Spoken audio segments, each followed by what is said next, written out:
வணக்கம். நம்ம சேனலுக்கு தொடர்ந்து ஆதரவளித்துக் கொண்டிருக்கும் நல்ல உள்ளங்களுக்கு நன்றி. நாளை பிரதமர் மோடி கொல்கத்தா வரவுள்ள நிலையில் ஒரு பெரிய பஞ்சாயத்து. அதாவது நாளைக்கு வரும்போது மோடி அவர்களுக்கு எதிராக பெரிய பிரளயம் வெடிக்குமா அப்படின்னா அது உண்மைங்கிற அளவுக்கு இன்றைக்கி ஒரு பெரிய பேரணியை மம்தா பானர்ஜி நடத்தியிருக்காங்க. அதுவும் குறிப்பாக பார்த்திங்கன்னா மம்தா பானர்ஜி பேசுகிற விஷயம் நம்ம தமிழ்நாட்டில் பேசுகிற மாதிரி தான். நம்மளுடைய தமிழர்கள் தமிழ் இனத்தை நம்ம மோடி அசிங்கப்படுத்துகிறாரு, எதுவும் பண்ண மாட்டுறாரு அப்படின்னு நம்ம தொடர்ந்து சொன்னோம். இங்கே மோடிக்கு எதிராக ஒரு பெரிய அலை இருக்குது. நம்ம மாநிலம் மட்டும் இல்லை, பக்கத்தில் இருக்கக்கூடிய தெலுங்கானா மாநிலம், அங்கெல்லாம் கேரளா, இங்கெல்லாம் கூட அவருக்கு எதிரான ஒரு மனநிலை. அப்படிப்பட்ட சூழ்நிலையில் இன்றைக்கி மம்தா பானர்ஜி வங்காளியர்களை தொடர்ந்து பிஜேபி ஆளக்கூடிய மாநிலங்களில் சிறைபிடிக்கிறாங்க. இந்த ஐடென்டி கார்டு கேட்குறாங்கல்ல, தேர்தல் ஆணையம் கேட்டுட்டு இருந்துச்சு தெரியுங்களா, குடியுரிமை. அதாவது குடியுரிமைனா உங்களுடைய வாக்குப்பதிவை நீங்கள் செலுத்தணும்னா உங்கள் ஆவணங்களை கொடுங்கன்னு கேட்டாங்கல்ல, அதுக்கு கை வைக்கிறாங்க. இப்போ மம்தா பானர்ஜியுடைய இந்த போராட்டம், இன்றைக்கி போராட்டம், வங்காளியர்களை பிஜேபி சிறையில் அடைக்கிறாங்க, அவர்களை மரியாதை இல்லாமல் நடத்துகிறாங்க. பல ஊர்களில் போய் எங்கள் ஆளுங்க வேலை செஞ்சிட்ருக்காங்க.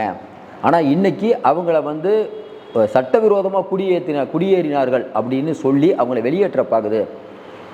எங்கள் அரசாங்கம் அவர்களுக்கு எல்லா விதமான ரேஷன் கார்டுலேருந்து எல்லாம் நாங்கள் கொடுத்துருக்கோம். அப்படிப்பட்ட சூழ்நிலை வங்காளியர்களை மதிப்பதில்லை அப்படிங்கிற ஒரு அதாவது எப்படி ராஜ் தாக்கரேவும் உத்தவ் தாக்கரேவும் மொழி மக்களுங்கிறாங்கள அந்த ரேஞ்சில் கொண்டு போகிறாங்க. இது எடுபடுமானா சூப்பராக எடுபடும் போகுது. ஏன்னா இப்போ பிஜேபி என்ன சொல்லுது அப்படிங்கிறத முதல்ல பார்த்துருவோம். இன்றைக்கி திரிணாமுல் காங்கிரஸ் தேசிய பொதுச் செயலாளர் அபிஷேக் பானர்ஜி உட்பட கட்சியின் மூத்த தலைவர்களுடன் மம்தா பானர்ஜியும் சேர்ந்து ஆயிரக்கணக்கான மக்களுடன் வீதியில் இறங்கினார். மத்திய கொல்கத்தாவின் கல்லூரி சதுக்கத்திலிருந்து மதியம் 1:45 மணி அளவில் தொடங்கிய இந்த பேரணி தர்மதாலாவில் உள்ள டெரினோ கிராசிங்கில் முடிவடையும் அப்படின்னு அறிவிச்சிருந்தாங்க. இதில் ஒரு 1500 போலீஸ் பண்ணாங்க. இதில் என்ன சொல்கிறாங்க மம்தா பானர்ஜி, வங்கமொழி பேசும் அனைத்து மக்களையும் பாஜக வங்கதேசத்து ரோகியாக்கள் என்று அழைக்கிறது. ரோகியாக்கள் மியான்மரில் வசிக்கிறார்கள். இங்கு மேற்கு வங்காளத்தின் அனைத்து குடிமக்களுக்கும் முறையான அடையாள அட்டைகள் மற்றும் அடையாளம் உள்ளது. வங்காளத்திற்கு வெளியே சென்ற தொழிலாளர்கள் தாங்களாக செல்லவில்லை. அவர்களிடம் திறமை இருப்பதால் அவர்கள் வேலைக்கு அமர்த்தப்பட்டுள்ளனர். வங்கமொழி பேசும் எவரும் கைது செய்யப்பட்டு சிறையில் அடைக்கப்படுகிறார்கள். ஏன்? மேற்கு வங்கம் இந்தியாவின் ஒரு பகுதி இல்லையா? மோடியே உனக்கு எச்சரிக்கை, இதற்கு மேல் பொறுமை இழக்க மாட்டோம் அப்படின்னு அவங்க பேசினது மம்தா பானர்ஜி பேசுகிறது எப்படி பேசுவாங்கன்னு தெரியும், அப்படி பேசுகிறாங்க. அதையும் பார்த்தீங்கன்னா, வங்காளிகள் மீதான பாஜகவின் அடக்குமுறையை நினைத்து நான் வெட்கப்படுகிறேன், மனமுடைந்து போகிறேன். இதை அவங்க பேசும்போது எக்ஸ்பிரஷன்லாம் பார்த்து அங்கே இருக்கக்கூடிய கூட்டத்தில் ஒட்டுமொத்த இப்போ பார்த்தீங்கன்னா, இப்போ தான் நான் நண்பர்கிட்ட கேட்டேன், ஏபிபி ஆனந்தோ R+லேருந்து 24 கண்டா எல்லாத்துலேயும் இன்றைக்கி மம்தா பானர்ஜியை பற்றி தான் செய்தி.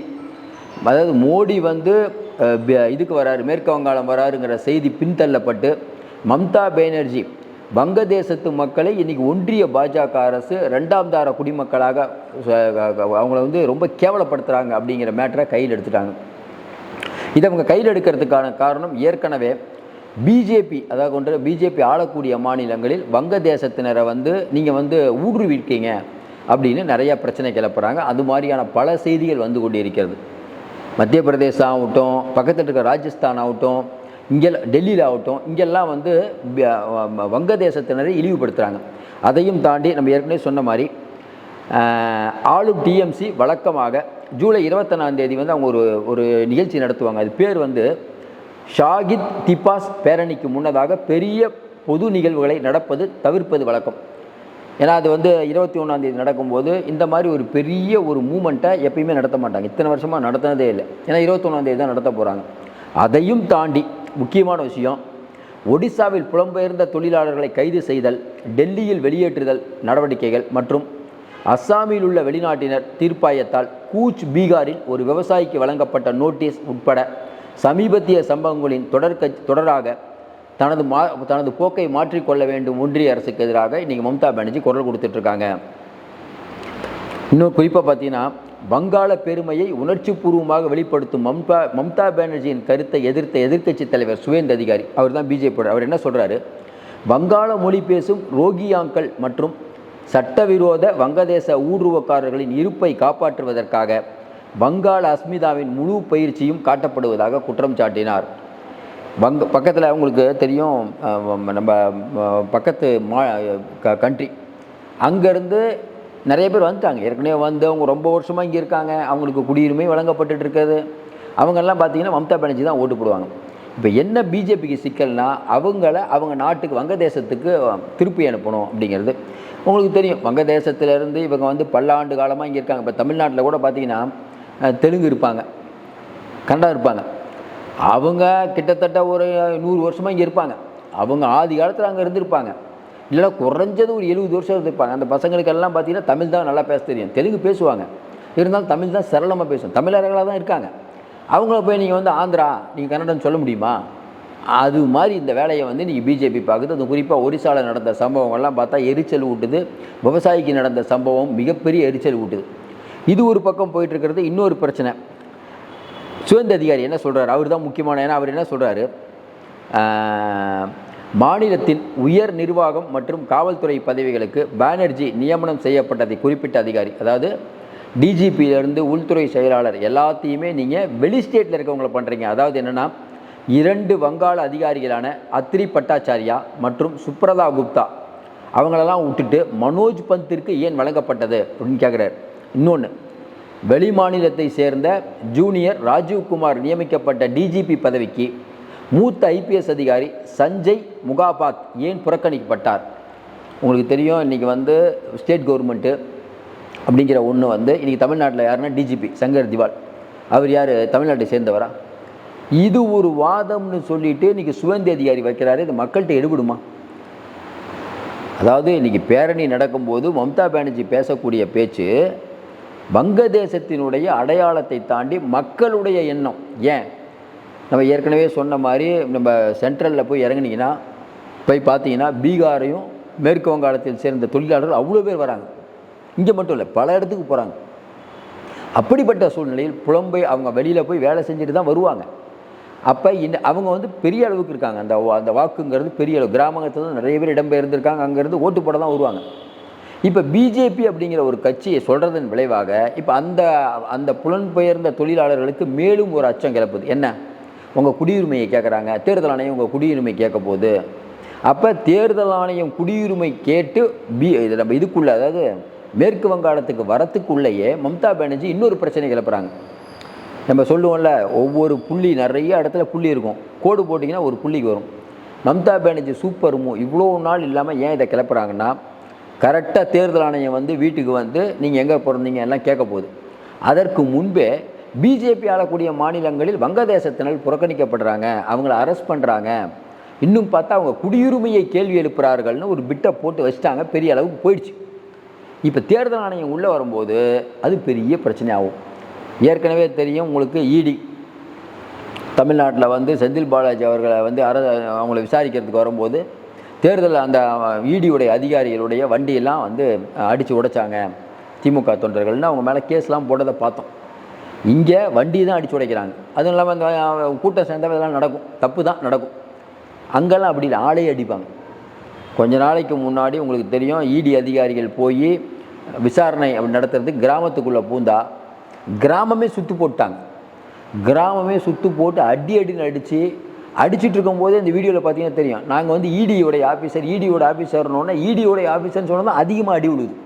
ஒரு படத்தில் சொல்லுவார்ல, டி ராஜேந்தர் சொல்லுவார் நினைக்கிறேன், என் பேரை சொன்னியாப்பான்னு, உங்கள் பேரை சொன்ன உடனே தான் அடி பலமாக விழுந்ததும்பாங்க. அந்த மாதிரி இடின்னு சொன்ன உடனே இடின்னு இடிக்கிறாங்க, மண்டையெல்லாம் உடச்சு விட்டாங்க. அப்புறம் பார்த்தீங்கன்னா போலீஸ் வந்து அவரை காப்பாற்றுது. அதுவும் போலீஸ் எப்படி காப்பாற்றுது, வந்து கிராம மக்கள்கிட்ட தெரியாமல் வந்துட்டாங்கப்பா அவங்க.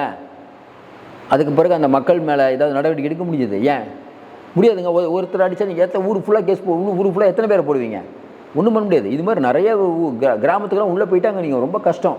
இப்போ நம்மளே சர்வசாதாரணமாக சொல்கிறோம்ல, எங்கப்பா தமிழ்நாடு, கேரளா, ஆந்திராவில் நம்ம ட்ரெயினில் டிக்கெட் எடுக்கிறோம், வட மாநிலத்தில் டிக்கெட் எடுக்க மாட்டாங்கப்பா சொல்கிறோம்ல. ஏன்னா ரொம்ப ஏழை மக்கள், அவங்களையும் குறை சொல்ல முடியாது. பாரத தேசம் சுதந்திரமாய் இத்தனை ஆண்டு காலமாக இப்போ மோடி வந்து இந்தி பெல்ட் ஓட்டு போடுது. அவர்கள் வாழ்க்கையில் ஒளிவிளக்கை ஏற்றி வைத்தாரா? நம்மளை மட்டும் இந்தி படிம்பார். அங்கே இருக்க மக்கள்கிட்ட வாழ்வையில் ஒளியேற்ற இல்லை அவர்களுக்கு வந்து சமூக நீதியை கற்றுக் கொடுத்தார்களா? சமூக நீதி கற்றுக்கிட்டு அவங்க படித்தாங்கன்னா பிஜேபிக்கு ஏன் ஓட்டு போட போகிறாங்க? கொஞ்சம் யோசனை பாருங்கள். சமூக நீதியை கற்றுக்கிட்டு அவங்களுக்கு என்ன சொல்லணும்? கடவுள், கிருஷ்ணருக்கு ஒரு கோயில், அதுக்கு வந்து நம்ம வந்து யாகமெல்லாம் வளர்த்து பண்ணணும். ராமருக்கு ஒரு கோயில் கட்டியாச்சு. இப்போ ராமருடைய மனைவி சீதாவுக்கு வந்து பீகாரில் ஒரு கோயில் கட்டுவோம். இந்த கோயிலெலாம் முடிச்சுட்டு அடுத்து என்ன பண்ணலாம், அடுத்து கிருஷ்ணரோ ஏதோ வெவ்வேறு இது யோசிப்பாங்க. யோசிச்சு உருவாக்க வேண்டியதானே கடவுளை. அதுக்கு ஒரு 10 சங்கி தமிழ்நாட்டில் வேறு இருக்காங்கல்ல, இந்த முருகன் மாநாடு நடத்துகிற மாதிரி கலர் கலராக ரீல் விடுவாங்கள்ல, அந்த மாதிரி கலர் கலராக ரீல் விடுற ஒரு கட்சி தான். இப்போ என்ன சிக்கல் இதில்னா, நம்ம ஏற்கனவே சொன்னுவோம், ஒரு ஆள்கிட்ட நீங்கள் மோதும் போது அந்த ஆளை பற்றி தெரிஞ்சுட்டு மோதணும். இன்னொன்று சில பேர்கிட்ட மோதவே கூடாது. இப்போ ஸ்டாலின்கிட்ட வந்து மோடி மோதுறாருன்னா அது நாகரிகமாக இருக்கும். ஜெயலலிதா மாட்ட மோடி மோதுனார்னா மோடியா லேடியா. இன்னொன்று அவங்க பேசுகிற பேச்செல்லாம் எப்படி இருக்கும் தெரியும். ஜெயலலிதாமாவுடைய பழைய பேச்செல்லாம் கவர்னர் சென்னாரெட்டி அவங்க என்ன சொன்னாங்கங்கிறது தெரியும். அதாவது என்னென்னா, சில பேர்கிட்டலாம் பேசினா இறங்கி அடிப்பாங்கள்ல, அந்த மாதிரி ஜெயலலிதாமாலாம் இறங்கி அடிக்கும். அவங்கள்ட்ட வந்து நீங்கள் டீல் பண்ண முடியாது. நம்ம அண்ணாமலை அவர்கள் வந்து கமலாலயத்தில் உட்காந்துட்டு என்னை அரெஸ்ட் பண்ணி பாருங்கள் அப்படின்னா சொன்னார்ல. இந்த திமுக இல்லை அதிமுக எல்லா பிஜேபியோட ஒத்துக்குவாங்க. இதே ஜெயலலிதா அம்மா ஆட்சியில் இருக்கும்போது ஐயா அண்ணாமலை அவர்கள் கமலாலயத்தில் உட்காந்துட்டு என்னை ஜெயிலில் தூக்கி போடுங்கன்னு சொன்னால் இந்நேரம் என்ன பண்ணியிருப்பாங்க நீங்களே சொல்லுங்கள். அதே மாதிரி இன்றைக்கி ஆளுநர் அவர்கள் வந்து கலர் கலராக நமக்கு ஐடியா கொடுக்குறாங்கல்ல, தமிழ்நாட்டுக்கு ஐடியா இதே ஜெயலலிதா அம்மா இருந்தால் அந்த ஆளுநரை என்ன பண்ணியிருப்பாங்க. தண்ணி மின்சாரம் எல்லாத்தையும் ஒரே நாளில் கட் பண்ணி விட்டு பண்ணியிருப்பாங்களா இல்லையா. டிஎன் சேஷன் அவர்களை வந்து அந்த கவர்னர் மலிந்து வெளியில் போக விடலை. சுப்பிரமணிய சாமி வெளியில் போக விட முடியல. மகளிர் அணியினர் வந்து சுப்பிரமணிய சாமி எந்த அளவுக்கு பண்ணாங்கிறது நாடறியும். அதாவது மணிசங்கரையர் வந்து ஜெயலலிதா அம்மாவோட கூட்டத்தில் கலந்துக்கிறார். நல்ல ஞாபகம். வண்டியில் போயிட்டு துரத்தி அடித்தாங்க அவரை. இதுக்காக நம்ம அதை அதை வந்து நம்ம நியாயப்படுத்தலை. ஆனால் பிஜேபி ஒரு விஷயத்தை பண்ணும்போது திமுக தானே, அது ஒன்றும் பிரச்சனை இல்லை, ஜெயலலிதாமாப்பா அரெஸ்ட் பண்ணி தூக்கி உள்ளே போட்டுருவா, சங்கராச்சாரியர் தூக்கி உள்ளே போட்டுச்சா இல்லையா, ரவுண்டு கட்டி அடிக்கும். அந்த மாதிரி ஒரு ஆள் தமிழ்நாட்டில் இன்றைக்கி இல்லை. அதே போல் அங்கே மம்தா பானர்ஜி எப்படின்னா அடிக்கடி உதைக்குவதை தான். அதாவது நம்ம கூட யோசிப்போம், என்னங்க பிரைம் மினிஸ்டர் நாளைக்கு வராரு, புரோட்டோக்கால்லாம் இருக்கும், இந்த நேரத்தில் ஒரு பேரணி வச்சு உணர்வை தூண்டிகிட்டு இருந்தாங்கன்னா, இப்போ என்னங்க பிரைம் மினிஸ்டர் வரும்போது வங்கதேசத்து மக்களுக்கு இப்போ ஒரு உணர்ச்சி பிளம்பாக இருக்காங்க. என்ன இப்போ நம்ம கூட பேசணும் என்னங்க ஆச்சுன்னு. என்னங்க நம்ம ஏதோ வேறு ரூட்டில் மம்தா பானர்ஜி போவாங்கன்னு பார்த்தா இது புது ரூட்டு. வங்காளர்களை கைது செய்கிறார்கள். ஏன் எடுபடும்னா, பொதுவாக இப்போ நம்மளே பார்க்குறோம்ல, தமிழ்நாட்டில் வந்து திமுக வந்து பிஜேபி வந்து மோசமான கட்சி, இந்தியை திணிக்க பார்க்குது அப்படின்னு சொல்லும்போது பெரும்பாலான மக்கள் நம்புகிறாங்க. சில பேர் திமுக சும்மா சொல்லுதுப்பா அப்படின்னு சொல்லிட்டு இருந்தோம். திடீர்னு பார்த்தா பிஜேபி ஆளக்கூடிய மகாராஷ்டிராவில் அடித்து விரட்டுறாங்க. இந்தியை பற்றி மராத்தியை பேசலன்னா நிறைய பேர் அடிக்கிறாங்க. அப்போ இங்கே இருக்கக்கூடிய வாக்காளர்கள் ஓரளவுக்கு இந்த இந்தியை ஆதரிக்கக்கூடிய வாக்காளர்கள் என்னப்பா அது மகாராஷ்டிராவில் பிஜேபி இருக்கிறதுலே அடித்து வேற விடுறாங்க, இப்போ திமுக பண்ணுறது சரிதான் போடுது அப்படின்னு நினைப்பாங்களா இல்லையா. அரசியல் புரியாதவர்களை சொல்கிறோம். சங்கிகளை பற்றி நம்ம பேச வேணாம், அவங்க இன்னும் இந்தியை ஆதரிப்பாங்க, அதை விட்டுருங்க. அப்போ அதே போல் இன்றைக்கி மேற்கு ஏற்கனவே தமிழ்நாடு எதுக்குது, கேரளா எதுக்குது, மேற்கு வங்காயம் இது நம்ம பேர் ஆந்திரா தெலுங்கானா எதுக்குது. இப்போ மேற்கு வங்காளத்தில் இருக்கக்கூடிய மக்களிடமும் கூட ஹிந்தி தெரியும் அவங்களுக்கு. நான் கூட போவேன், நல்லா ஹிந்திலாம் தெரியும், எல்லாத்துக்கும் ஹிந்தி தெரியும், ஆனால் ஹிந்தி பேச மாட்டாங்க, வங்காளம் தான் பேசுவாங்க.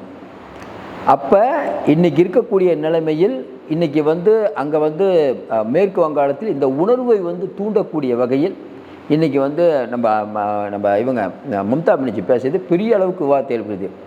ஏன்னா அங்கே நீங்கள் போய் மேற்கு வங்காளத்தில் இறங்கணுன்னா நீங்கள் எங்கேருந்து வந்திருக்கீங்க, காசர் கோத்து மகை அப்படி கேட்க மாட்டாங்க, கொத்ததை காட்சின்னு தான் கேட்பாங்க. அவங்க நம்ம புரிஞ்சுக்கணும். அது வந்து என்னென்னா அவங்களுடைய மொழி தான் ரொம்ப பிரதானமாக பேசப்படும். அப்படிப்பட்ட சூழ்நிலையில் இன்றைக்கி மம்தாவுடைய இந்த பேரணி அப்படிங்கிறது வரக்கூடிய சட்டமன்ற தேர்தலுக்கு முன்னால் பிஜேபிக்கு ஒரு பெரிய இடியை இறக்கியிருக்கேன்னே சொல்லலாம்.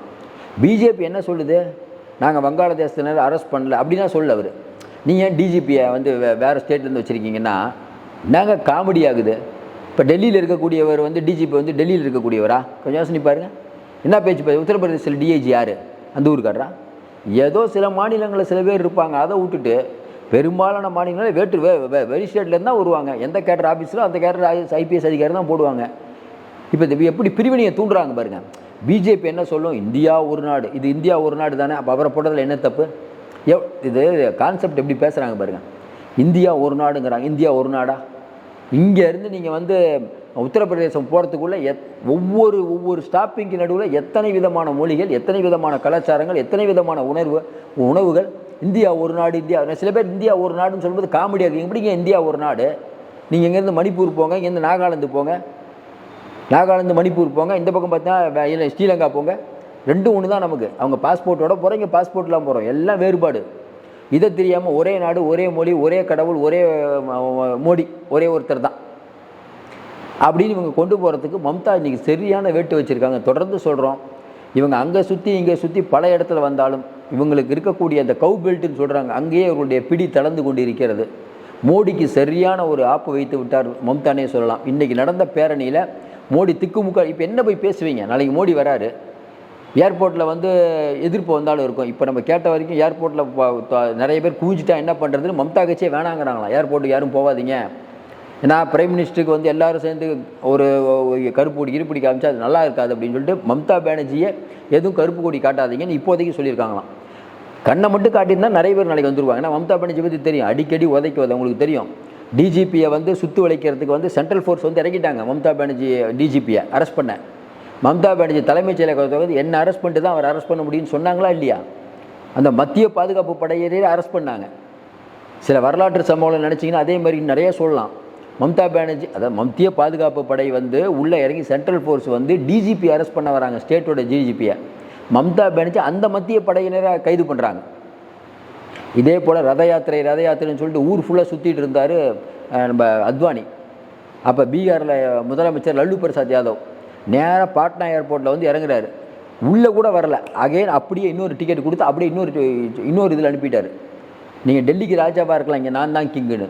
அந்த மாதிரி இன்னும் நீதி செத்து போகவில்லை. பிஜேபி ஏதோ நினச்சிட்டு இருக்காங்க, நிறைய இடி இறக்க போகிறாங்க. இவர்கள் என்னென்னா இன்னொரு 3 வருஷங்க, இது 3 வருஷம் கூட ஓடுமான்னு தெரியல, கடைசி 2 வருஷம் பஞ்சாயத்து ஆக போகுது. அதாவது இவங்க என்ன நோக்கம், பீகாரை பிடிக்கணும், மேற்கு வங்காளத்தை பிடிக்கணும், தமிழகத்தை பிடிக்கணும். இந்தியாவில் உள்ள எல்லா ஸ்டேட்டையும் பிடிச்சிட்டு ஒரே நாடு ஒரே தேர்தல் வச்சு ஒரு 10 வருஷத்துக்கு எலெக்ஷனே வைக்கக்கூடாது. மோடி நிரந்தரமாக ஒரு முதல்வராக இருப்பார், அமித்ஷா நிரந்தரமாக உள்துறை அமைச்சராக இருக்காங்களாம். நிரந்தரம் அப்படின்னு சொன்னால் பகுத்தறிவில் நிரந்தரமே இல்லை, சூரியனே நிரந்தரம் இல்லை, இந்த பூமியே நிரந்தரம் இல்லை. அப்படி இருக்கக்கூடிய சூழ்நிலை, எதுவுமே நிரந்தரம் இல்லாத இந்த உலகத்தில் கடவுள் அப்படிங்கிற பேரால் எவ்வளோ அநியாயங்கள் நடக்கும்போது கடவுள் இருக்காரா இல்லையான்னு தெரியல. கடவுள் இருக்காரா இல்லையா? நம்ம என்ன சொல்கிறோம், பாபர் மசூதி இடித்து நீங்கள் ராமர் கோயில் கட்டுறீங்க, ராமர் இவங்க நம்புகிற ராமர் இவங்க செய்யறதெல்லாம் ஆதரித்து இருந்ததுன்னா போன தடவை மெஜாரிட்டி கொடுத்துருக்கலாமே, ஏன் மைனாரிட்டி ஆக்குனாரு? இப்போ ராமருக்கே நீங்கள் பண்ணுறது பிடிக்கலையா? யோசிக்கணும்ல. இதையெல்லாம் யோசிக்காமல் என்னென்னமோ பேசுகிற கடவுள் பேரால் என்ன சொல்கிறதுன்னு நமக்கு தெரியல. வர நம்பிக்கை, நம்ம ஒன்றும் யாரையும் குறை சொல்லலை. தொடர்ந்து ஆதரவு கொடுங்க, நிறைய அண்மை தகவலை கொடுத்துட்ருக்கோம். சப்ஸ்கிரைப் பண்ணி பார்த்து ஊக்கம் கொடுங்க, நிறைய கமெண்ட் போடுங்க. மீண்டும் சந்திப்போம். நன்றி, வணக்கம்.